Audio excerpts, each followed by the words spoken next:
Shalom, salam sejahtera bagi kita semua. Sebelum kita memulai aktivitas kita pada hari ini, marilah kita terlebih dahulu mendengarkan firman Tuhan. Sebelumnya marilah kita berdoa. Damai sejahtera Allah yang melampaui segala akal dan budi, itulah kiranya memelihara hati dan pikiran saudara di dalam Kristus Yesus Tuhan kita. Amin.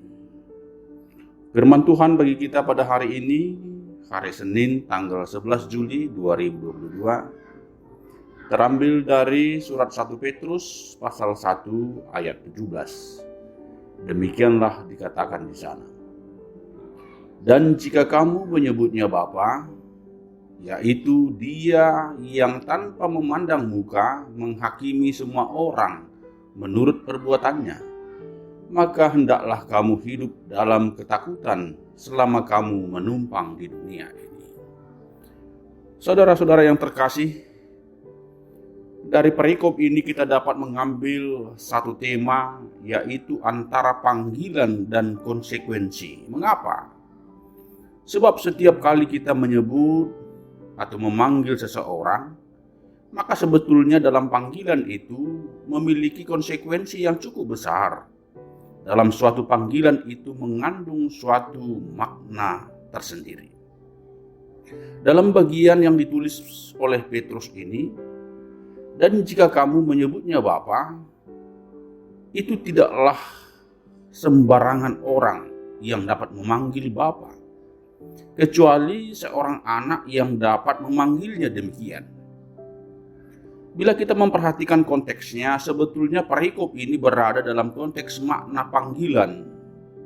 Mulai dari ayat 3 sampai ayat 12. Petrus memberitakan penjelasan bahwa keselamatan hanya ada di dalam Kristus. Oleh karena itu, Petrus kemudian berbicara tentang hidup kudus. Hidup yang sudah diselamatkan oleh Allah yang kudus, dan hidup yang sedang dikuduskan oleh Allah yang kudus itu, maka firman ini berbicara tentang hidup yang takut kepada Allah. Ketika hal itulah yang tidak dapat dipisahkan antara yang satu dengan yang lainnya. Allah sudah menyelamatkan kita. Kita dipanggil untuk hidup kudus, dan kita dipanggil untuk hidup takut akan Allah. Di ayat yang ke-17 ini dikatakan, jika kamu menyebutnya Bapa, yaitu Dia yang tanpa memandang muka menghakimi semua orang menurut perbuatannya, maka hendaklah kamu hidup dalam ketakutan selama kamu menumpang di dunia ini. Hal ini menarik karena Alkitab memberikan relasi yang luar biasa dalam hubungan antara Allah dan manusia, yaitu bagaikan bapa dan anak. Tidak ada hubungan yang paling dekat dalam relasi di dunia ini selain antara bapa dengan anak. Itu memperlihatkan suatu hubungan yang sangat dekat, yang sangat akrab dan terbuka. Suatu hubungan yang lebih bersifat informal, bukan hubungan yang bersifat formal. Juga suatu hubungan yang tidak dapat dipisahkan selain hubungan yang dekat dengan terbuka. Kedekatan seperti inilah yang dinyatakan oleh Alkitab. Allah mau menjadi manusia. Allah datang untuk menyelamatkan oleh karena Allah mengasihi anak-anaknya. Maka jelas bagaimana relasi bapak dengan anak. Hubungan bapak dengan anak yang dikatakan oleh Petrus di sini adalah hubungan yang betul-betul penuh dengan kasih dan keadilan. Bapa yang mengasihi dan mengerti kapan ia harus menghajar dan kapan harus mengampuni anaknya.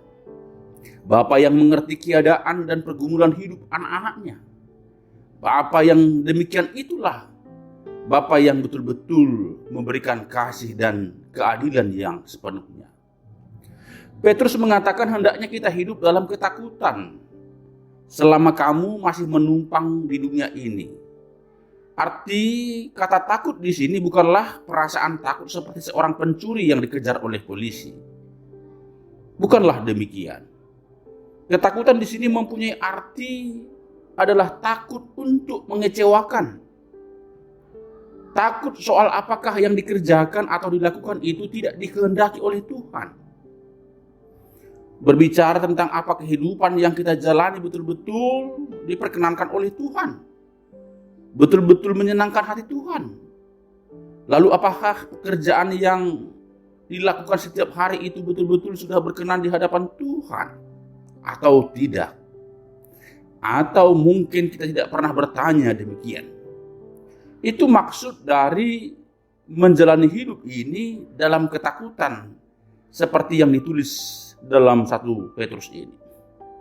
Apa artinya ketika Petrus mengatakan hendaklah kamu hidup dalam ketakutan pada Allah? Artinya adalah ketika hidup kita sudah ditebus dari cara hidup yang sia-sia, dari kehidupan yang tanpa arah dan tak mengerti mau berjalan kemana, tetapi di sanalah darah domba Allah, yaitu Kristus Yesus, yang telah menebus dosa kita, ditebusnya dengan harga yang tidak terbayarkan oleh apapun,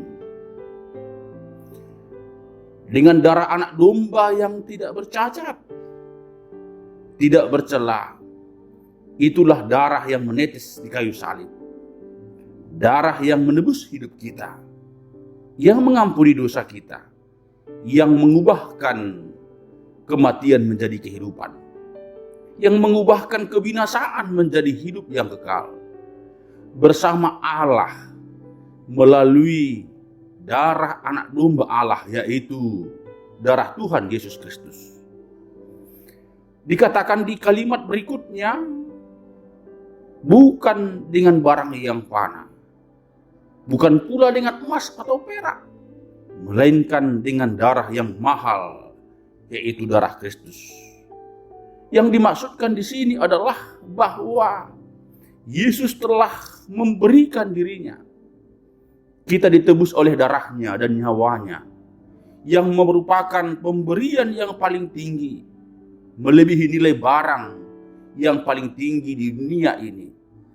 Itulah dia persembahkan sebagai persembahan yang terbaik. Maka berhati-hatilah jikalau kita mempertanyakan kasih dan perhatiannya kala kita mengalami kesulitan dalam hidup, sebab yang terbaik sesungguhnya sudah diberikannya kepada kita. Oleh karena itu, melalui firman Tuhan hari ini, kita diajari untuk mau beriman, memberikan pengharapan kita hanya tertuju kepada Allah yang benar.